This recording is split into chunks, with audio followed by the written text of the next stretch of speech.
Hey everybody, this is my 2002 Audi S6 Avant that I have been pretty much working on for the past 2 years, ever since I got it.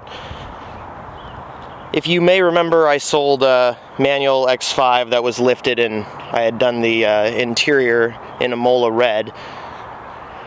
So after that car I bought this, and shortly after, not even a year into it, the transmission decided to go out. It had been rebuilt prior, but I decided if that was ever the case, I would manual swap it. Well, the day came and I started sourcing parts. So, most people do the 01E, which is the transmission that's pretty popular, pretty much plug and play, bolt-in. I decided to go with the 0A3, which is used in the B6 and B7 S4. The gear ratios are better. They're matched for the V8 a lot better than the 01E, and they're a lot stronger. First and second have better shifter collars.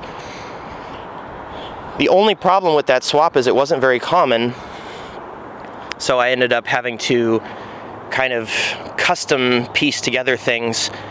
Thankfully, at the time, JHM, tuning company for Audis, started a recipe making all these swap parts kind of easy to piece together. So a lot of stuff went into it, a lot of money and time. I did the swap myself. I made sure that everything was kind of factory and as OEM plus as I could get it. The car had an APR exhaust on it prior. When I did the RS6 Avant conversion, I decided to put the Miltech RS6 exhaust on it. It is the resonated version. It's pretty awesome. It's aggressive, but it's not going to be obnoxious, and it doesn't drone. I got rid of the cats, put in 2 vibrant resonators in its place. The RS6 body is the rear bumper, as you can see there. The spoiler.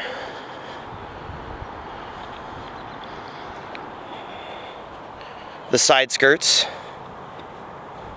the door blades, and of course the front bumper.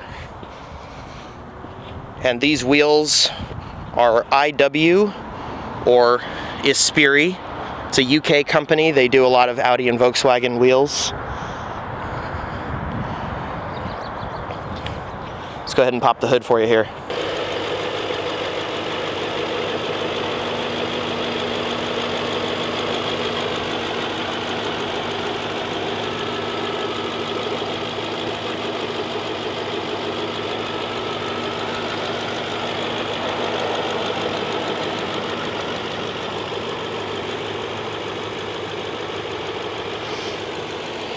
The headlights have been clear corner modified, as well as Morimoto Evo XR projectors. They're bi-xenon projectors with 5000K Morimoto HID bulbs, stock fog light bulbs, and this is the Silver Star kind of rainbow bulbs that are amber. So it kind of gives it a nice OEM plus appearance. Okay, let's go ahead and give you the full interior view. We'll go from the back and move our way up to the front. So here, nice hatch space. Get your shade that's retractable there, as well as your doggy gate. Here I have put up the rear hatch shade, as well as folded down the seats and put up the doggy gate just so you can see that it attaches up there. There's a lot of space in here.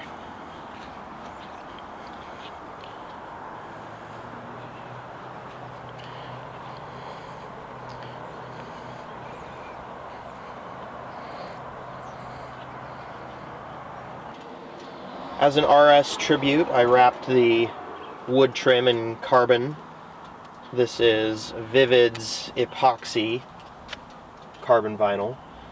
All the leather's in really nice shape.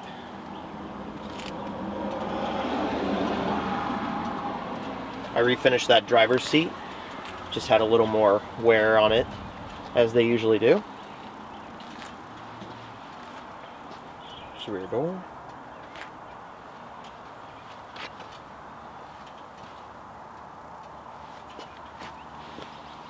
The bench is in great shape.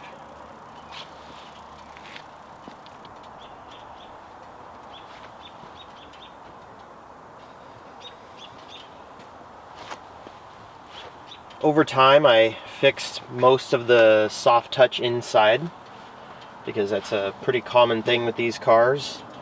The soft touch wears out, it just doesn't look as good.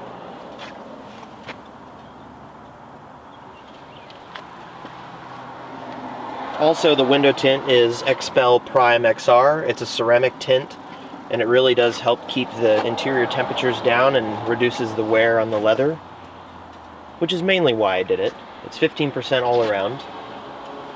Let's take a look at that bench.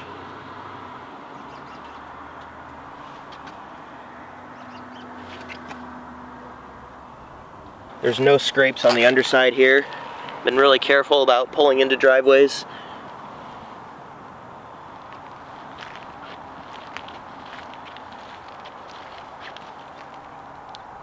See if that'll focus up. So there are two dings worth noting. The previous owner actually filled me in that this dent right here was from a basketball hoop that came down and hit right there. It's kind of interesting to know when the previous owner can fill you in.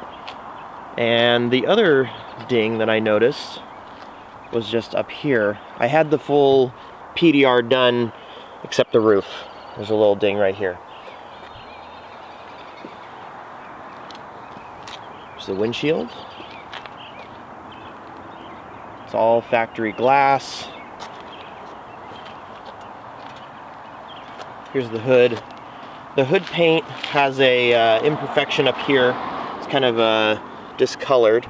See if you can see it. You can't really tell on the video, but let's come around it. There you go. Right there. You can see that little bit of discoloration. And there's a little bit of some of the rock chips. Just normal driving rock chips. Okay, so now that you've seen the exterior and interior, I just wanted to talk about brief history and how I got this car. So a long time ago, I knew the previous owner. They bought this car new in Seattle in 2002 for about $62,000 roughly. Pretty much kept it bone stock, just enjoyed it. It was a great car for their family, they loved it. The only modifications they really did were the Bilstein shocks, StopTech ST40 big brakes up front, and an APR exhaust that was for an all-road made it up to this car. Basically, what ended up happening is the car ended up rear-ending somebody. The front is aluminum in these cars, so it kind of crumples a little easily.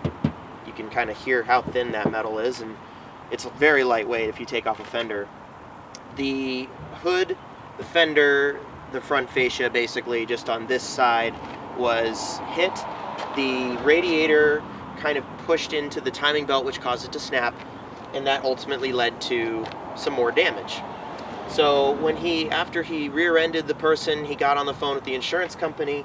They basically told him, are the fluids leaking? He said yes, and they said it's totaled.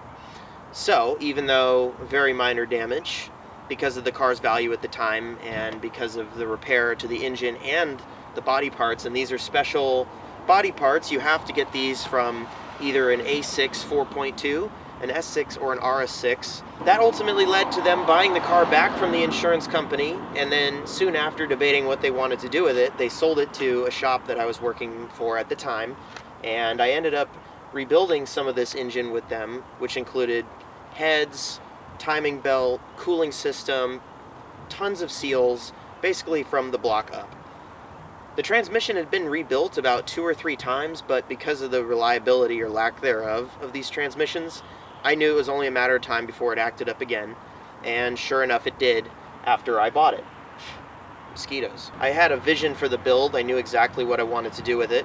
I wanted to get as close to an RS6 clone as possible, however cost-effective that may have been. Thankfully, I found a guy in Switzerland who was nice enough to give me the RS6 kit. I shipped everything here for about $3 grand.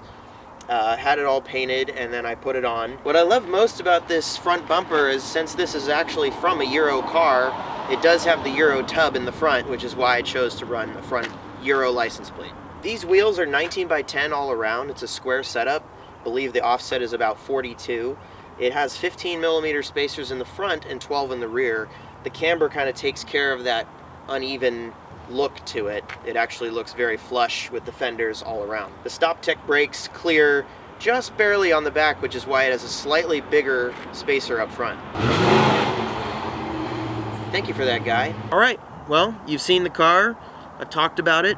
Go watch the driving video and check out all the photos. I've got a lot of photos in there about the interior, the exterior, service records, and things like that.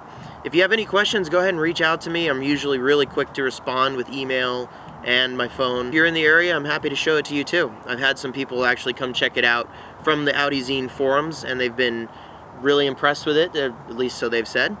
And also check out the Audi Zine build thread. It will tell you a lot that's gone into this car over the 2 years. It will show you everything starting from the accident all the way to now. And I think it'll give you a good idea of what really went into this and what kind of condition car you're looking at here. Anyway, thanks for hanging in there, and I'll see you in there. Happy bidding.